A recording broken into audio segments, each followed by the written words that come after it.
in many different ways. I wonder, I don't want to take up too much time talking because I want to be able to answer. I'm sure you have a lot of questions, but maybe I would just say a couple of things about this trip I'm on right now, and then I will talk a little bit about Canada, what we've been doing at the embassy since we opened it up. So, over the past maybe 7 or 8 years, not many ambassadors have been visiting Canada. There was not very much emphasis on diplomats coming back to Canada, telling the story of what embassies are doing overseas, and talking with Canadians. This is a bit of a change in our new government right now. There's more of an emphasis on interacting with Canadians, interacting with media, with community groups. So I've been very lucky that I had this opportunity to come to Canada. I'm on a 2-week trip across the country. I was in Toronto briefly, and then I went to Ottawa, Montreal, Waterloo, back to Toronto, well, stuck in a snowstorm in Boston, back to Toronto, and then I'm going to Vancouver tomorrow. And I've been talking to university groups, I've been talking to think tanks, to development NGOs, to businesses, to local governments, other levels of government. For example, in the universities, they're mostly interested in what's going on in the transition in Burma. And I tell the story about what's happened quickly to 2010, what happened between 2010 and today, and then talk a little bit about what the future may hold. But none of you need a very evocative moment to see this company come back after such a long absence. And then back to present day. That is the building where our embassy is. Unfortunately, it's not a very attractive building, but as I say, we have the best view because we don't have to look at our building. So we're on the 9th floor, and actually the view of our office is over the river to the south. Here's the opening. You may remember that was in August 2014. Minister Baird and the Vice Minister of Foreign Affairs, Tam Cha. And we had not only Minister Baird at that time, so there was a lot of interest in the opening of the Canadian Embassy. There actually were a lot of embassies started to be opened in 2014. And I know that also Minister Fast came. So we still haven't had a visit of a Prime Minister, unfortunately. Maybe Prime Minister Trudeau will be the first, who knows. We can only hope. So here's some pictures of the embassy. It's very modern, very contemporary looking, which is quite different from when I first arrived. I thought it would be lovely to have an old historic building like the British or the Australians. But actually we spent 1 year inside the British Embassy. It's very hot. The electricity's not very good. The power goes off, and some over down toward the lake, the river. I will say the most important room in any embassy in Burma is the lunchroom. That's where all of the real discussions take place. So, what have we been doing? Well, I mentioned Manulife. This triple reform of political, economic, social peace process. The economic part has moved very fast in one sense. You've had a lot of foreign companies come in selling consumer goods like Nestle and Kentucky Fried Chicken and so on. Some sectors, though, have not opened up as much as we'd hoped. For example, insurance. So Manulife is not making any money yet, right? But one company that is making money is Bombardier. They've sold airplanes to FMI, and they have the potential, they think, to do a lot of business there. Government of Ontario attended the computer show, Comcast in Burma last year, and it's not public yet, but they made a couple of sales. So there are some small but significant sales in that area. That's the first time there's been a Canadian government participation in a trade show in Burma. So that was sort of historic in a way too. So another thing that we've managed to launch is we've started a development cooperation program. And I was in Waterloo last week, and after the flooding, it was over $1 million for flood relief. And the reason we were able to do that is we were able to go. There's more confidence because we can go and do due diligence, see how the money's being spent. So this was some. I had the chance to visit some of these flood-affected communities, hear people's stories, hear about what kinds of things they needed. Again, that's something that probably we wouldn't have been able to do so well if we didn't have an empathy there. This is a very interesting project. I mentioned some of the Canadians very actively now in multilateral programming. This is actually in North Rhine State, and what it is it's a project where they give children who come to school rights as a way, an incentive to keep them in school. And the other thing that it does is it's a bit of a community building measure. Everybody is eligible, so it's a way for children who are Buddhist or Muslim to have a chance to sit down and build these community ties that have been damaged over the last couple of years. So, there was an article in the Globe and Mail last year which talked about Burma as a laboratory for democracy. And I really like that terminology because, the image of Burma over the past quarter century has always been negative. But now I think there's an understanding that there's some very, very fast progress going on in Burma in terms of civil rights and democracy. And we've been very happy that we've been able to participate and to support some of them. To give you an example, the Forum of Federations, we've funded training about federalism to civil servants, political parties, military, members of parliament. It's a very, very crucial issue, something that was completely taboo 5 years ago, but now there's an understanding that some kind of federal system is necessary if there's going to be a long-term solution to Burma's ethnic and regional problems. We've supported PEN Myanmar a lot. So I believe Matida was here. Yeah, a couple of times. So we've helped them with funding a number of projects regarding freedom of expression. We've talked about human rights defenders. We supported the Myanmar, the Yangon Human Rights Film Festival, Myanmar Human Rights Human Dignity Film Festival, and we brought Canadian directors and film technicians to Yangon to run classes for documentary filmmakers to make films about human rights issues and social issues. And I think this is really exciting because there's so many amazing stories to be told in Burma, and we're helping people tell their stories. We've supported LGBT issues. We've worked on some interfaith issues and parliamentary exchanges, and then I'll talk a little bit about election support. So here's, for example, the Human Rights Film Festival. It was here. So if you have contacts in Yangon or other places, I'm always very interested to go and talk to people. This is a mosque. And then I wanted to mention quickly some of the things we did during the election. So we worked with we don't want to be very present in public because it's not our election. It's the election of the Myanmar people, the Burmese people. But one thing we did was we supported the Open Myanmar Initiative, which is an organization that was founded by Koko G and some other members of the 88th generation students to do voter education training. How do you participate? How do you even listen in an election actively so that you're not passive consumers of propaganda or political discourse?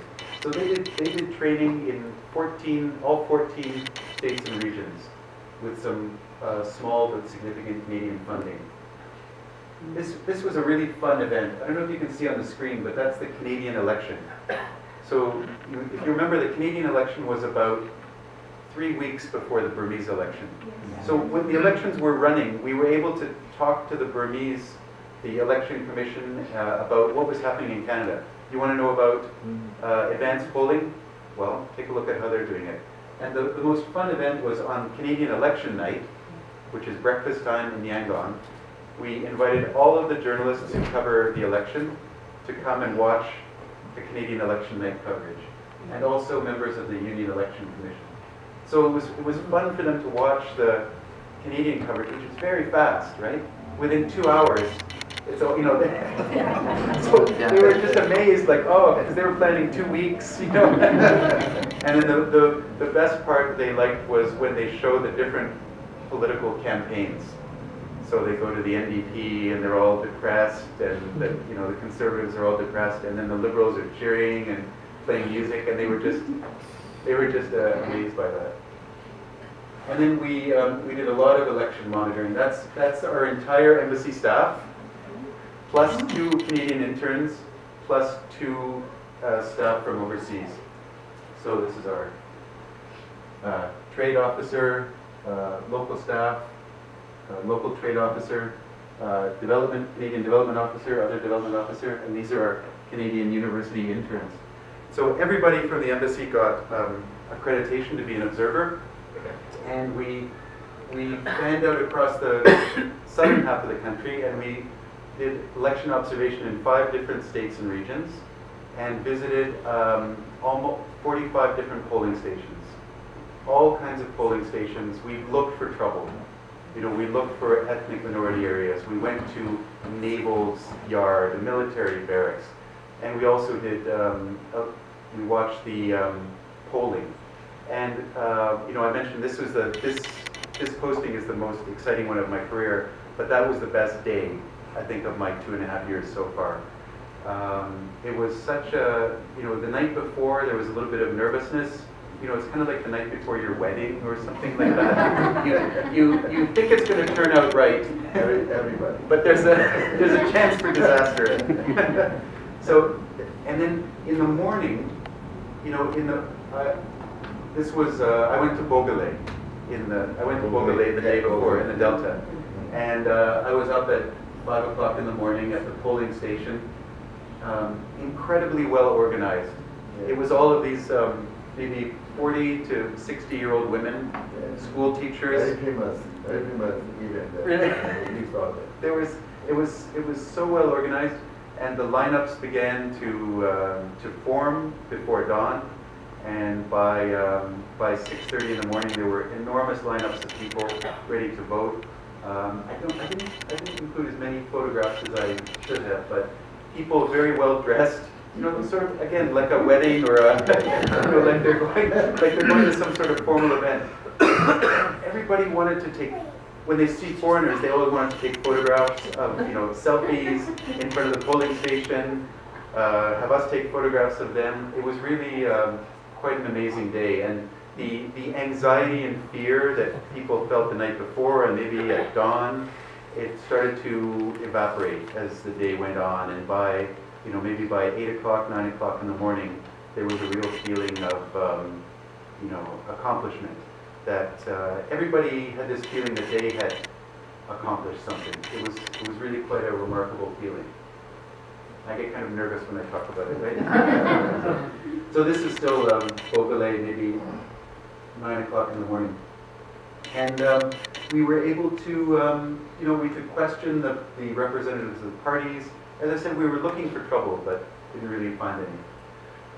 And then at nighttime, I came back to Yangon to go to the polling station nearest to the embassy in Paveda Township, and in our polling station, it was about 90% NLD. And when I saw that, I thought, ooh, this could be a. That was quite obvious that there was going to be some landslide. So, just a couple of other quick things, and I'll stop. Is we've also been, we've started to move into some other kinds of cooperation, which is sort of quasi-security. We've helped now the immigration department to do things like how to detect fake documents, because we want to, you know, this isn't a way to keep people out. It's a way to prevent human smuggling. And also, what we want to do is we want the immigration officers in Myanmar to, see their job as facilitating travel of people for commercial purposes.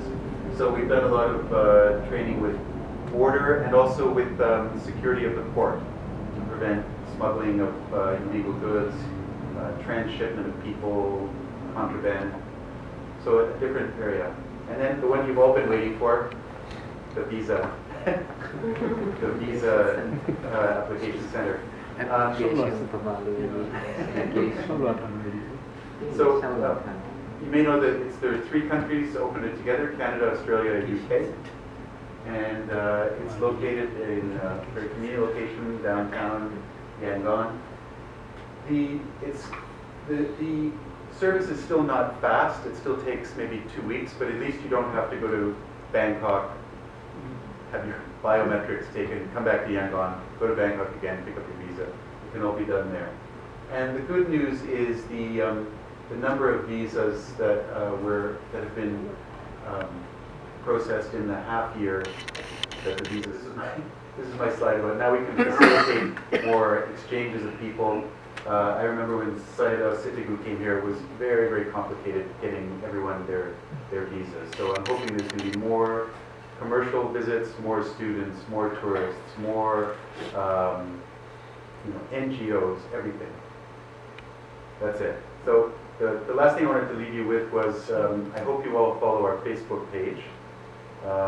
You may or may not know we have a very active Facebook page that's available in English, French, and Burmese, and it's now it's actually the second most popular in Burma after the Americans. And so even though we have a very small embassy and we're very new, I think we've managed to get our message out about what we're doing to the people in Burma through social media.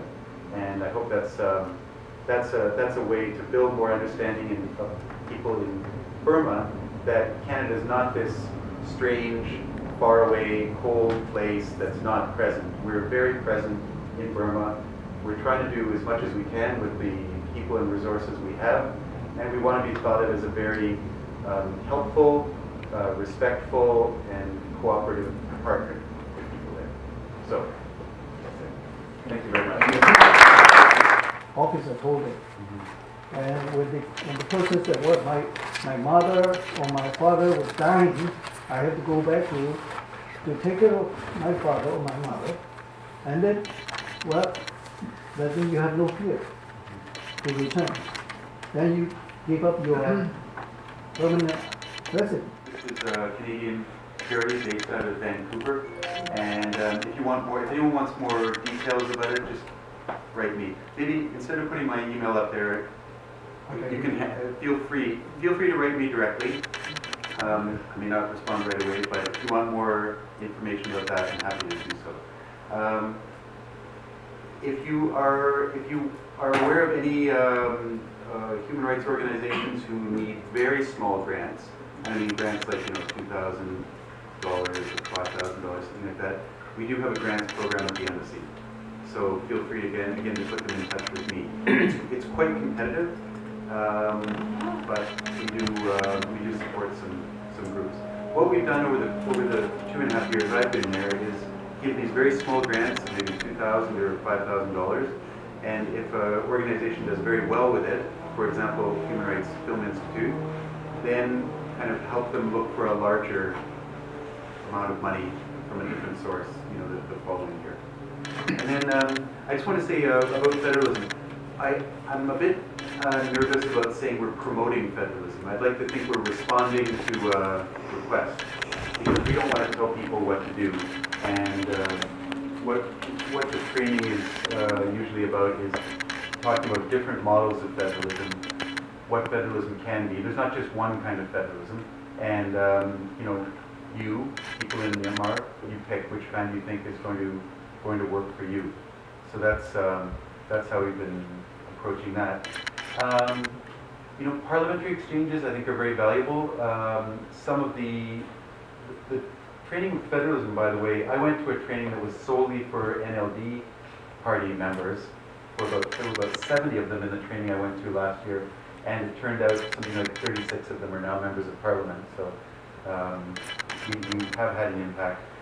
Youth, you know, it's possible, but we've got a limited amount of money and time, so it's something we can think about, but there are lots of competing priorities. Thank you for meeting with us, and Seattle, thanks for hosting this event. I have a couple of questions. First thing is, They invited foreign ambassadors and diplomats for a lot of briefings, and we were also able to meet with a lot of the ethnic armed groups from time to time. So I think we were quite well informed about the process, but Canada didn't really play an active role in the process because, again, this was very much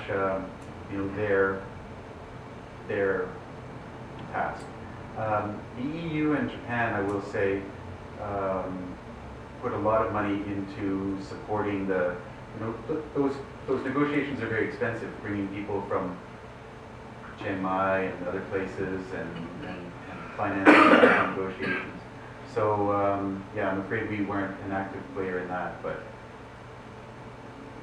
we were late to the game. One thing that's going on right now is there is a joint peace fund being founded, and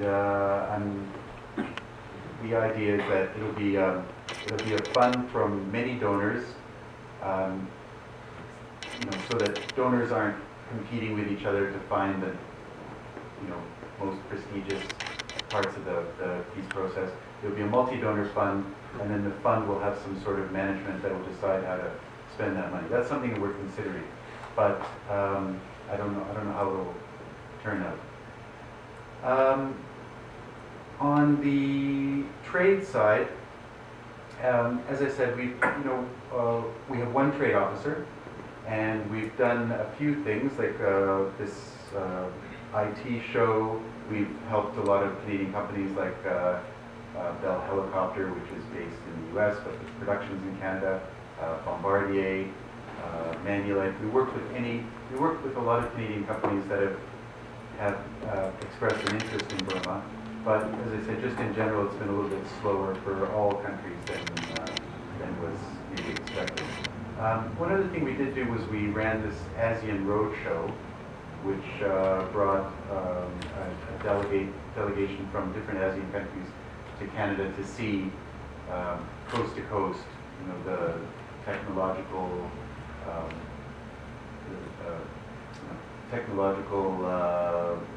strengths of Canada in all kinds of areas, from IT to agricultural processing, tourism, education, and so on.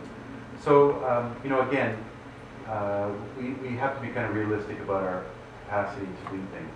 So we're fairly targeted about the sectors that we've been looking at, and I think we've had some concrete successes that I'm fairly satisfied with given the size of our embassy. If we had more staff, then we could do more. So, there is a project that's under that's going to be approved, I think, by the development stream soon to deal with those types of issues to support reintegration in eastern part of the Thai border area. And for example, I met today with another organization, very interesting organization called Right to Play, which is based in Toronto. It deals a lot with education issues in populations in conflict. They have programming in Thailand and in camps, and they were talking about maybe trying to launch some kind of significant program with people who have moved from camps and displaced, previously displaced, moving back to Burma. So we are active in that area. thank you. And Yangon University, and it's dealing with water management, environment with the environment department, but they're focusing on water management, and what they want to do is contribute to a relaunch or a launching of environmental policy study in Yangon University. And you'll know that any kind of policy study was completely taboo for the last generation. So it's very, very difficult starting from scratch, And the other problem is that you probably know that university administrators are very risk averse. Their job for the last 25 years has really been to make sure nothing happens. So They are not educated. so it's a real change of. It's going to be it's a very, very big challenge to get these administrators to think in a completely different way, to be entrepreneurial, even though the Minister of Education did explicitly say we want universities to develop course content, curriculum, to reach out to foreign universities, to start thinking about earning money, but like American universities do, launching professional programs, other kinds of programs. The change has been very, very slow on the Burmese side. So we're looking at, as I said, a couple of areas. This water. Another one is Perimeter Institute is very interested in talking about physics. Some Yangon University and other universities. But again, it's going to have to be very, very narrowly targeted, because bringing the Burmese university system up to Western level is going to be a long project. That's my successor's project. Thank you. We've had a few Canadian companies looking around. I'm thinking more of mining rather than oil and gas, because oil and gas, they've made a lot of progress, I think, with the tenders for the offshore and the onshore oil. But it's still very difficult to get any kind of security of your investments. And so that's really I think that's actually the biggest problem with investment. A lot of people thought the reason why companies are not moving in as fast is because of political instability. Well, I don't think that wasn't the biggest worry, and that worry is probably declining now. The other one was sanctions. That wasn't a worry for European companies or Australian companies, but still there was limited, not the rush we were expecting. I think you'll see the Americans taking their sanctions off sometime in soonish, if Suu Kyi agrees, and that'll have a positive effect. But really, the big thing is all of this legislation and the foreign investment laws, and that's not something that comes immediately when you become a democracy, right? You can't just. It's not like taking censorship off. That's a dramatic thing, but it's easy to do. Just stop censoring, right? That's a lot of work, writing all those laws. So Gabby, your assessment, so it really isn't that clear in Not this yet, class. no. And think of all the legislation that this new legislature is going to be faced with. It's not going to happen immediately. Sorry. So I wonder that what kind of budget currently the government has in the coming next 3, 4, 5 years, and what are we thinking that how much money we think to spend and staff to put in to bring some tangible amount of progress there. Okay. Yeah, that's my question. So I'll agree with half of what you said and disagree with half. Certainly, if we had more staff and more money, we could do more things. But I think we've done very well in the sense of picking very narrow niches, and we've been able to make a difference in some very small, well-defined areas. So I'm pretty satisfied with what we've done with our staff. Now, let's go back a little bit. I arrived in June or around Canada Day 2013. And we didn't move into our embassy until August 2014. So that was a little bit over a year of literally building the embassy. And if you've done any business in Burma, you'll know that like getting contractors and materials and trying to meet deadlines. It was very, very hard. So, you know, the first year, that kind of prehistory year, was very much dominated with physically getting the building up, hiring staff, training people. So we're really about a year and a half into, you know, since we've had good internet access and desks, and you know, we were. I don't like to complain about that year, but we were literally in 2 rooms inside the British Embassy, which were formerly the change rooms for the guards. And I don't want to make it sound like the British were not giving us space, because they were very overcrowded too, and they were just waiting for us to leave, you know, so that they could take over that space. But every embassy in Burma was crowded, adding staff and so on. So to get back to your issues, that in that year and a half, we've gone from a couple of staff in temporary quarters to 10 staff, you know, plus driver and guards and so on. We are talking about possible expansion. Probably the area we would expand would be the development side, because that's more, you know, labor intensive. There's space in the building for us to, you know, maybe double in size, but that's a decision that's not really mine to make. You know, that's made by the higher levels of, you know, the political levels.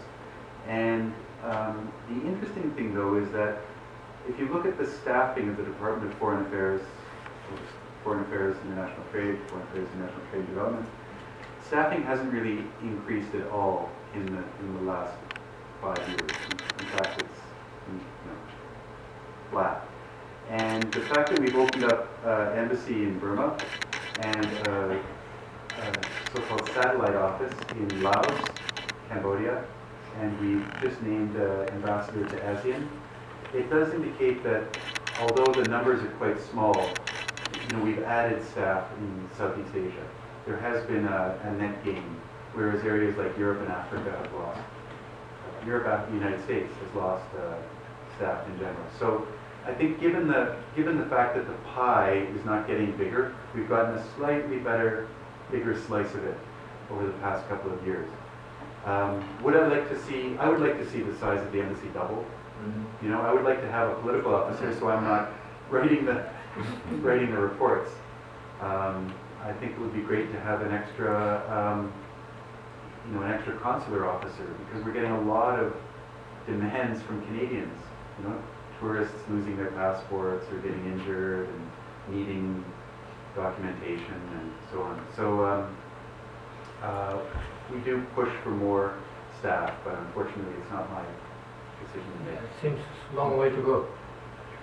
Yeah, I think if we add staff, it'll be piece by piece. It's not tomorrow. They're not going to say, okay, double the size of the embassy. It'll be, you know, a person next year and 2 people the year after that kind of thing.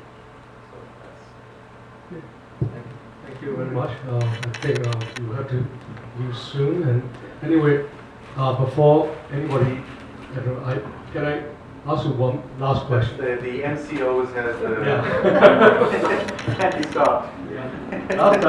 Last time when you and I met in Toronto, I mentioned about the ethnic area and the natural resources in ethnic areas.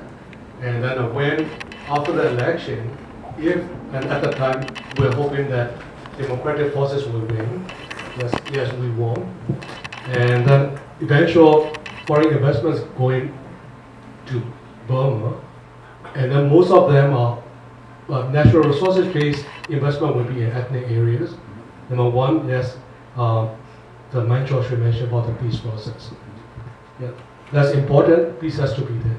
And another important thing is that you and I spoke about that the vocational training, the local people, and instead of importing the professional or technician from cities or different countries, and then if we get the vocational training for local people, in that role that World Canada will play with this new government in Ottawa and new government in Naypyidaw. I think so. I think vocational training would be a much quicker return on investment actually than working with universities. I mean, I'm very interested in academic exchanges and helping build universities, but that's something that I think would be kind of a more efficient and quicker wins. In terms of, so your other question was about sort of the. Will Canada be playing that training, vocational training for the local people? That's certainly something that we've looked at with with our development section. Yeah. What I think we would need is we would need a Canadian partner that's very energetic and is willing to, you know, do the research. Like, for example, Sick Kids Hospital sent a delegation of 4 people to Burma to meet with, you know, health professionals, government, NGOs, to get the information that they need to put together a reasonable proposal. And then putting together these proposals for funding is also very labor intensive. Similar to the one like Forum for Federations. Like former federations, or like MEDA. So MEDA, you know, had to travel with their own funding to Shan State, Korean State, and to get the on-the-ground data to make the funding agencies confident that they know what they're doing. So, like one Forum for Federation started, I worked with Rupak and Felix to start writing the proposal, finding the partners in Burma. So I helped them. So will there be the similar process that vocational training that what you suggested So, the Canadian partners? Possibly. Now, this gets sort of into the details of different sources of funding, but the Forum of Federations drew on a program called the Global Peace and Security Fund, and actually they've kind of moved on to a bigger pot of money with multi-year development funding. So they're going to be able to expand their programming, and instead of looking at 1 year at a time, they'll be looking at 3 years. So depending on what the type of activity you're interested in, you draw on a different pot of funding. I will say there's a big problem in Canada that we don't have a lot of earmarked funds for education. And part of that is because education is a provincial responsibility, so it's fragmented. It's not like, you know, in the US where they have different types of fellowships for students, or in countries in Europe where they have more targeted academic exchange programs. That's something that we're lacking.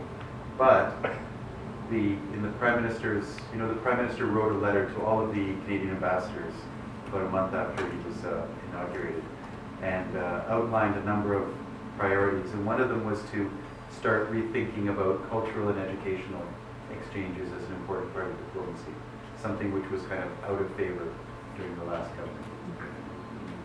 Thank you very much.